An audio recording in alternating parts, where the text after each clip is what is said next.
ये जो लड़के हैं हाजी इकबाल के 4 लड़के हैं, जावेद, आलिशान, अफजाल और वाजिद भाई, ये सन 2022 से जेल में थे। हमारे खिलाफ मुकदमे थे, उनमें सक्षम न्यायालयों से बेल होती रही और लगातार बेल कराते रहे, मुकदमे लिखते रहे। लास्ट ईयर हमने सुप्रीम कोर्ट में एक रिट दाखिल की थी कि हमारे खिलाफ ये जो मुकदमे लिखे जा रहे हैं, ये जैसे ही हमारे मुकदमों पुरानों में बेल होती है तुरंत नया मुकदमा लिख दिया जाता है। तो सुप्रीम कोर्ट के साहब ने मैं कहा कि इस बार मुकदमा लिखने दो, हम देखते हैं। 2024 में हमारी ये रिट पेंडिंग थी, तो अब हमारी बेल हाई कोर्ट से, एक मुकदमा था क्राइम नंबर 162/24, उसमें हमारी हाई कोर्ट से बेल हुई 12 तारीख में। 12 तारीख में हमने बेल हुई, 13 तारीख में हमने यहाँ जमानती दाखिल किए। तो जैसे ही जमानती हमारे तस्दीक होने के लिए गए तो तुरंत ही हमारे खिलाफ एक नया मुकदमा क्राइम नंबर 141/25 थाना मिर्ज़ापुर पर कायम कर दिया गया। उसमें यहाँ रिमांड के लिए एप्लीकेशन दी गई।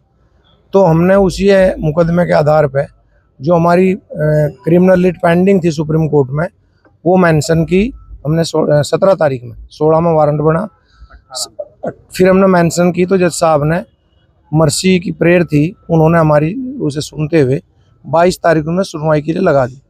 22 तारीख में सुप्रीम कोर्ट का आदेश हुआ कि 2 दिन के अंदर आप इनकी रिहाई करें। और उस मुकदमे में जिसमें हमारा वारंट बना था, तुरंत ही सुप्रीम कोर्ट ने रिलीफ देते हुए इंटरिम बेल के लिए आदेश कर दिया। क्योंकि हमारे यहाँ 2 दिन की छुट्टी थी, 2 दिन की छुट्टी थी, इसलिए हम कुछ नहीं कर पाए। आज हमने दोबारा सुप्रीम कोर्ट में वहाँ हियरिंग हुई और आपके आदेश के ये बताया गया कि आपने आदेश किया था, लेकिन हमारी रिहाई नहीं हो पाई। तो आज वहाँ सुनवाई के ओरल आदेश किए गए कि ना आज ही छोड़ा जाए। तो हमने उन्हीं के आधार पर ऑर्डर दाखिल किया, बेल बॉन्ड दाखिल किए और शाम के टाइम हमारी रिहाई आई। बल्कि ये है कि आज प्रशासन का बड़ा सहयोग रहा और उन्होंने जितना भी हमें कोऑपरेट कर सकते थे, प्रशासन ने कोऑपरेट किया।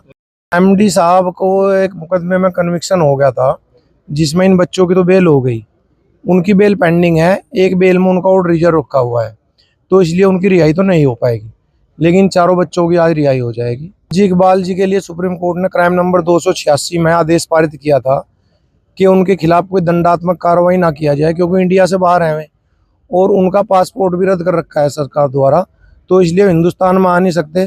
तो सुप्रीम कोर्ट ने आदेश किया था क्राइम नंबर 286/22 में कि वे वीसी के द्वारा जिन विवेचक को भी आवश्यकता है वो अपना नंबर दे देते हैं और वीसी के द्वारा उनके बयान ले लेते हैं।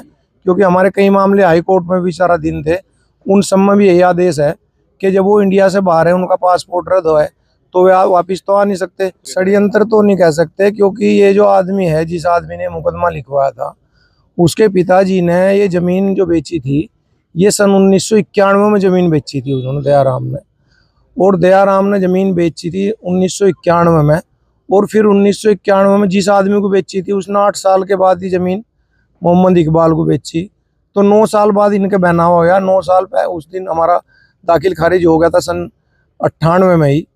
तो 35 साल के बाद उसी घटना को लेकर मुकदमा लिखवाया है। 35 साल के बाद, 35 साल की घटना के बाद ये मुकदमा लिखवाया गया।